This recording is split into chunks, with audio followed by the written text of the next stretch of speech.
Hello, I'm Tony Guida. This is my New York.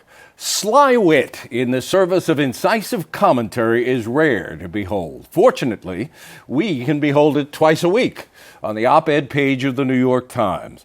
It springs from the beautiful mind of Gail Collins, who many hold to be the brilliant Boswell of our politics and culture. Others, from red states, call her a slack-jawed, drooling moron. You decide when you meet her next.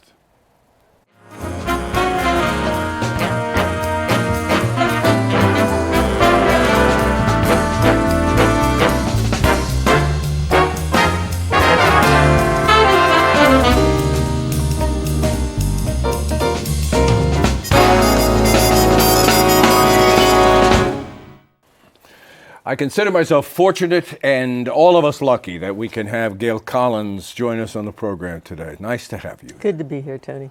I'd like to start at the beginning if I can. Were you always thinking you'd be a journalist? No, I went through my normal veterinarian period. Okay.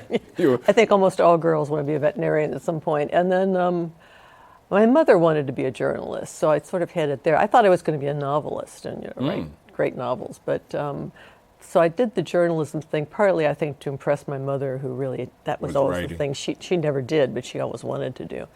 So it kind of got going that way. And this was growing up in Cincinnati. Yeah. And you went to Marquette, though, and majored in journalism. Yes, which was crazy. Why would you major in journalism as an undergraduate? I mean, I had a course in editing, and we studied commas and things. It was completely nuts. But Marquette was the only place. Journalism was the only thing I could think of to take that I couldn't get in Cincinnati, so that I would have to go away to school, which was not normal kind of in my neighborhood. So yeah. It kind of all worked out, and we had a great time. And where did the interest in politics come from? I mean, you have basically concentrated on politics in your writing, politics and culture, but politics. Yeah, mostly politics. It's just I've always been interested. My father and I used to fight about politics at the dining room table, making the rest of the family so miserable when I was growing up. And then once I got into journalism, once I got out of graduate school and I was in Connecticut, I specialized in the state legislature, which was easy because nobody wants to specialize in the state legislature. No. It was all there for me. And I became totally enamored with it. I just absolutely fell in love with it. Well, in fact, you started a news service for covering the Capitol for other, I guess, newspapers and publications that would, subscribe to the service. Well, back then, much as now, the journalism was sort of like one of those, was it Little Eva who jumped from one little ice cube to another, trying to cross the river to get. That was what journalism was like back then too. Everything kept closing down on you. And I was working on a paper in Westport, Connecticut, and they had me covering the state capitol for reasons that were very obscure, I think, even to them. And then it went under, and so then I wrote to all the other little papers in the state, and I said, look, for $10 a week or whatever, I will cover your legislator. I will give you personalized news about what Hartford means to New Canaan or whatever. And so I got like 35 papers. And Trish Hall, who later became the op-ed editor of the Times, was my partner. She used to work at the New Haven Courier, and she came in business with me. And we did that for like 6-7 years. We have never, either of us, worked that hard again in our lives. And everything we've done since then, at some point, we sat down and said, well, yeah, but it's not really that hard compared to what, back then. So. Well, I have to say that early in my career, I worked in Schenectady, and we did a lot of coverage of the New York State Legislature. This is a time when, I hate to date myself, but a fellow named Rockefeller was governor. And I found it exciting. And just to jump quickly ahead, not to make this about me, but come to New York now to work on television, and I had some experience and couldn't get that on television here in New York. Couldn't get stories about the legislature, with the ease that I was getting them on in Schenectady and in that market, Albany, Schenectady. It's very hard, and everybody worries about all the stuff about the future of journalism, and I think mostly we'll be fine. But what terrifies me is what's going to happen State journalism is not covered at all anymore. You go into these state capitals. I mean, somebody sent me a picture of when I had the news service up there. It was called the Connecticut State News Bureau, and there was a desk there with a banner on it that said Connecticut State News Bureau, and it folded like 10, 15 years ago. I mean, I sold it and then it folded at some point. It's still there with the banner because nobody's ever used that desk again. And then half the place is empty. There's nobody covering state government, and state government does all the stuff. That's where all the terrible deals are made. And look at what we have. Where all of ours are arrested for the Assembly Speaker for all those years, Shelley Silver, convicted, headed to prison. The state Senate Majority Leader, Skelos, convicted, headed to prison. Some say the same prosecutor has his eye on the governor. But, I mean, you have to believe that if we had a light, a journalism light, an aggressive light shining on these guys all the time, that maybe this stuff wouldn't happen. Although with Albany... Some of it will happen, but I do know because so few people pay attention to anybody's state legislature, no matter where you are. In more rural states, a little bit more because they don't have anything else to kind of focus on. But really, nobody pays much attention to state legislatures, and they're the ones that make all the deals. People in New York City don't understand that most of the stuff that happens to us comes through laws that are passed in Albany. There's very little, the city is the creature of the state, and there's very little the city can do if the state doesn't want them to do it. And the fact that every mayor we've had forever has been in miserable, violent combat with the governor is perfectly understandable. They're thumping the same territory. And as a New Yorker, I've lamented that over the years. I mean, just one example of what you talk about. What makes this city thrive and live? What is the blood of this city? The subway system, the bus system. Well, it's not under control of the city. It's under the control of the state. The MTA is a state organization with mostly state governors representative. I mean, it makes the point. Presidential politics.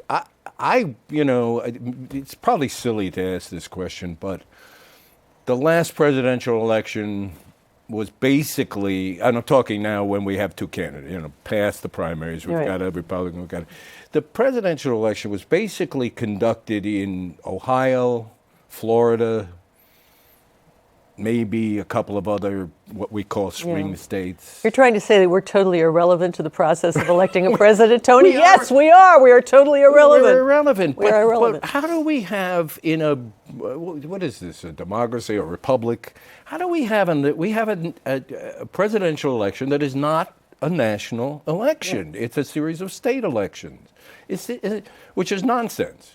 Is there anything we can do about that, or is that always going to be true? The most obvious argument you could make is, well, we should just go to the popular vote to see who won. My only reservation there is, can you imagine if the entire future of the country came down to a voter recount in New York City? Can you imagine? We would never get a president. I mean, there's so many places like this where you can get a general idea of who won as long as there's not too close a margin, but if you've got a really, really close margin, it can take you forever to figure it out. Well, the Board of Election, I think what Gail was referring to, the Board of Election in this city is dysfunctional, has been, and I guess always will be. I don't know. It's just... But I mean, there is that problem when you talk about not doing the Electoral College and just having the popular vote. If you have a really, really close popular vote, I don't know how you ever figure out who won the election. Well, before that point, let me just ask one more question. Do you think it's even politically possible to have that change? No. All the smaller states, I mean, they're the ones that win from this stuff. I mean, no candidate would ever go to Alabama if they didn't have electoral votes. No candidate would ever go to New Mexico if they didn't have electoral votes. Or half the other states, North Dakota. I mean, there's just not enough people there to make it worthwhile, unless especially now that you've got the internet and everything else. And as you say, we're irrelevant. So many states, California is irrelevant, Texas is irrelevant. We know Texas will vote Republican. We know New York will vote Democrat. California will vote. And so many, I mean, there may be, 10 states? Well, I'm from Ohio, and living in Ohio is a mixed bag when these things happen, because on the one hand, you know how central you are, and they take their responsibility very seriously. But on the other hand, the intensity of the thing, I mean, people tearing down each other's, little signs and, putting them back up, and then you've got no other commercials on television. There's just 10,000 commercials about candidates when it becomes election time. And you do have a feeling that you're losing your mind once in a while. It's so intense. Should I even bring up Iowa? Iowa. Well, the weird thing about Iowa, first of all, people in Iowa have this thing now that they're first, even though their system, which is caucuses, right, is very peculiar. I mean, the idea is you have to only take people who can get out at 7 o'clock on a Tuesday night or whenever it is and spend 2 hours standing in a gym, going around, making circles, standing up, sitting down, doing all the stuff they do to count heads. And you don't get as many, you get the activist party people really voting, which is their choice, that's fine. But the idea that this should be the first thing and that people should be going so crazy about it is just insane. Plus, it's so uncomfortable in Iowa in January, really. I mean, I've been there. Why can't it be, it could be Florida in January. They got smart years ago. They put those bridges between buildings so you never have to go outside. But you skewered the insanity of Iowa nicely in a recent column talking about ethanol. Every candidate, whether it's Hillary, Bernie Sanders, whoever on the Republican side, has to go to Iowa and say the following words: "I love ethanol," whether they do or they don't. Nobody really loves ethanol, I don't think, at this point. Ethanol is a biofuel that you make out of corn usually, and you mush it with the gasoline, and it allegedly creates some more environmentally friendly gasoline. Allegedly. It makes us more energy secure. And neither of those things are actually true. And it's crazy and it's insane. And it's a really bad example of government intervention in something. And the Democrats, Hillary was against it when she was a senator from New York, and now she thinks it's much nicer than she did back then. But the Republicans are really in a bind with it because they are the people who are supposed to be upset about big government messing with the marketplace, leaving this stuff alone. We don't like subsidies. Too much government regulation. Way too much government. So it's insane for a Republican to be arguing that ethanol is a good thing. But yet most of them, except for Ted Cruz, keep trying to find some little way around it. Donald Trump, I mean, is just, ethanol's the best, 100%. Of course. But most of them are more like, well, it's not good, but we can't just pull the rug out. I think some studies need to be made, blah, blah, blah, blah, blah, kind of, blah, blah, blah, blah. You mentioned Hillary, and I'm reminded of a op-ed piece you wrote that the Times put on the front page of the Sunday review section a while back on Hillary's place in political history. You called her a transitional figure whether she wins or loses. Expand on that a little. Well, she's already done part of it. I mean, whatever happens to Hillary Clinton, the fact that when she ran in 2008, she got the country used to the idea that there could be a woman president. And once you get Americans used to an idea, this is going to be true for gay marriage, it was true for women anchors on the news. I mean, it was like unthinkable. Oh my God, people didn't like their voices. It was a very big deal back in the day. And then somebody shows up, and then it's 5 minutes later, people are used to it. She got people used to the idea of a woman being a president, and that's never going to change. She already did that. The other thing she's done is she's sort of a transition figure between the old way of getting into politics as a woman, which is to succeed your dead husband or your dead father. J. Smith. Yeah. And others. And Boggs. Boggs family. The other New Orleans family. I'm going. It's early in the day for me. Yes, right. I'm drawing a blank too. We do that sometimes. I know. It's our age. There's trillions of them. Graceful way at the. If you look at them until very recently, if you looked at the women there, most of them some of them had come out of machines and were not too stunning at candidates for that reason. And a lot of them have just succeeded their husbands, succeeded their fathers, somehow or another, just been given the seat. And she began that way. She started out, and of course her friends will all say, but if she'd only not married Bill and stayed in Washington back then, she would have been president a long time ago. Right. But she likes to hear that, I think, but doesn't necessarily agree with it. Yeah. Well, your piece also pointed out conditions or attitudes among voters that I think sadly still exist, that women candidates for important jobs have to prove they're capable. It's assumed about a male candidate. And women candidates have to demonstrate that they're likable, where that never comes up. Yeah, the likable thing is that problem. still as both of those things still as virulent as they've. I think the likable thing still is a problem, way more for women than for men. I don't know that anymore. The perception that you're not competent if you're a woman, I think, is going away some. That's if you're a woman and you've had background and you've got stuff, I think people do take it for granted that you know what you're doing too. But the idea that you're not likable, the idea that you're bitchy, the idea that you're sharp, that you're shrill, that you're difficult, that's a ladder that men don't Donald Trump would never exist in this world if you weren't allowed to be a presidential candidate if you were sharp and shrill and difficult.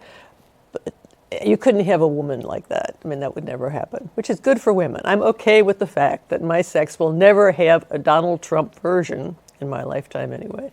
But it is a problem. The whole Hillary, you're not likable enough. Oh yeah, I'm more likable, that kind of thing. Yada, yada. Trump. What is going on? The bad thing about Donald Trump is I realize as I go through this that people take some lesson about where a person's from. When Bill Clinton came out of Arkansas, people's vision of Arkansas sort of changed. They thought of it as sort of a dumb, backward place. And then he was so bright, and, that sort of people thought differently about the state. Arkansas. And, this happens in... Unfortunately, Trump is from New York. I know! This is our first one, because nobody from New York ever runs for president. So this is like our first person sent out into the ether, I think, since Mario Cuomo's plane didn't take off all those years ago. And look how humiliating. This is what we're sending out to the world to say, this is what New York looks like. I want to wade into something I read, and I'm actually not sure I understand it, but Frank Rich wrote a piece about Trump in New York Magazine, and his thesis, if I understand it, was, well, let me quote his lead words. This is Frank Rich on Donald Trump. Trump's impersonation of a crypto-fascist clown is delivering the most persuasively bipartisan message of 2016. Did you read the Rich piece?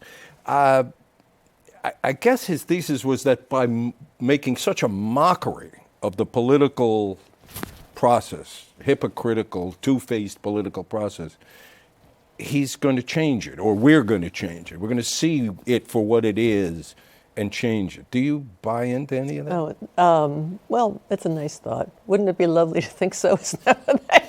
It is. There'd be something useful out of all this. I appreciate Frank's hopefulness on that front. He's a unique candidate in many ways, just because of the way he came out. It'd be hard to do another one like him very fast.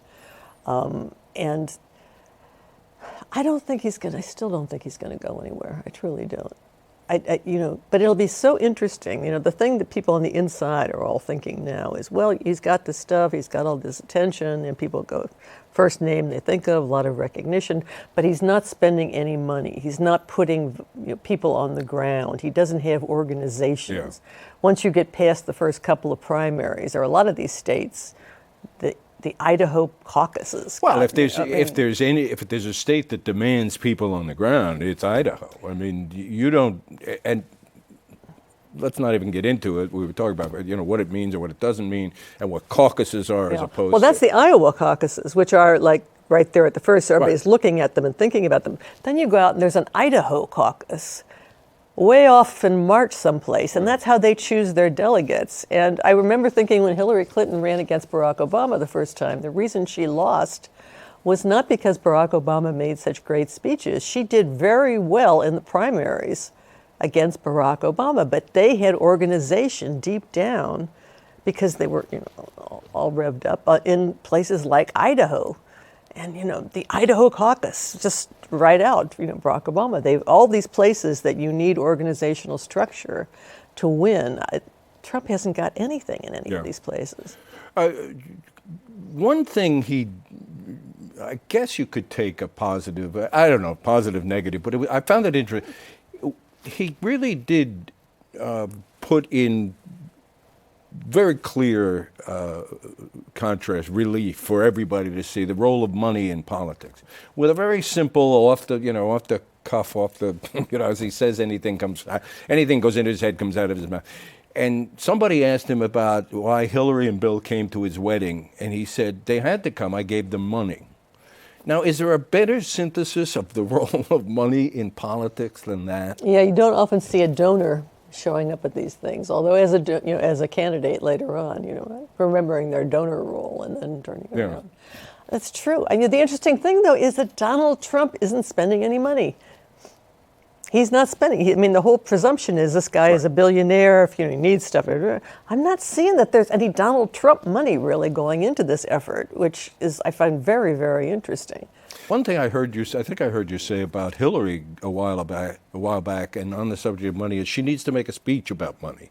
And I don't think she's done that yet. No, she's made a lot of things which you have to give her credit for, but she hasn't really focused on that great question. And you think she needs to, because of the questions about the connections with the Clinton Foundation and all the money that pours into that? It goes beyond that. She has lived in the real world of politics for a very long time. She was the senator from New York. She does get a ton of money from all the interests that people like Bernie Sanders are demanding be controlled. And her argument is always that she's going to do that, and that, and then we argue about the Glass-Steagall Act, and then everybody goes away and calms down. But it is true, under Clinton, the banks were liberated from a lot of and during the Clinton presidency. And then they got money from all these places. She got money when she ran for stuff. And, the Clinton Foundation certainly gets money from lots of places that, some of which aren't necessarily the grand leaders in the cause of human freedom in this world. How would you not want some time to sit down and just try to explain to people how your head is at and all this stuff? Yeah. We missed you this summer in the paper because you were on book leave. What is this book you're writing? Oh, this one is a history of older women in America. I've done 2 other women's histories in America. Yeah. But this is older women. And what about them have you discovered? What about these older women? I started thinking about it when, if you look at the very, very early columnists, in one of the other books I was doing, the early columnists were almost all men. We're all men. And suddenly you got all these guys sitting around and thinking, oh my God, I want to get married. I want a wife. Oh my God, please, please, please. And there aren't any women. So they were advertising back in England for women to come over. And basically the ads were, any woman under the age of 55 would be a fantastic wife for me. You were a hot marriage prospect until, you could no longer reproduce at the very last second, really. Does it have a title yet? No, it has a working title, which comes from those ads. I'm sure you remember they were for hair coloring. You're not getting older, you're getting better. Oh, yes. So we've been calling it You're Getting Better. Claro? I don't remember. I do remember, but I can't remember this minute. But it's so we've been calling it You're Getting Better. But that does sound sort of like a chemotherapy story or something. So I'm trying to think of a different. Anybody thinks of a better title for me, I would appreciate it greatly. Call Gail at the Times. Yep. And we'll see this when? Not for a while, It's not a book with a real deadline, so I think it's coming out in 2017. But we've got other stuff to do in 2016, so I'm going to be kind of busy. You'll be a little busy.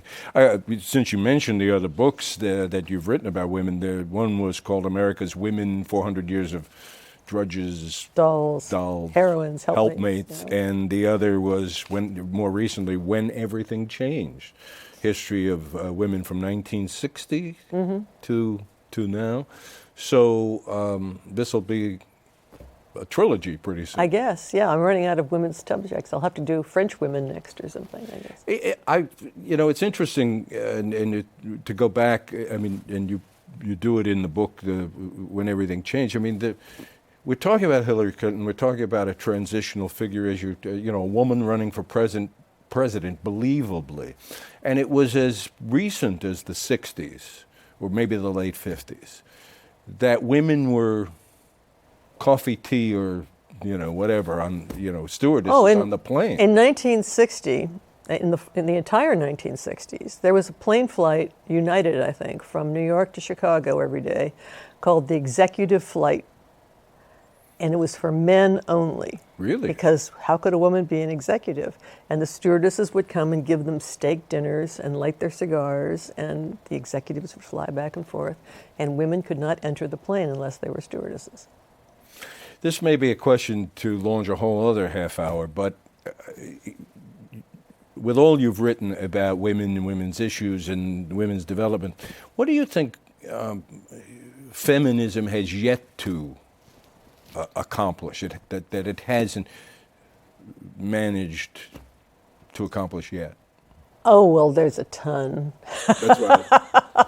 Let's take you back and the one, for poor women, there's some different. I mean, there's different ones for different women in different circumstances. But the one for all women that this country has not dealt with is how, when you have an economy that really presumes every adult in the family is going to be working, what you do with the kids. And we've never, since 1972, I think it was, that they passed a universal entitlement for quality early childhood education for every child in America.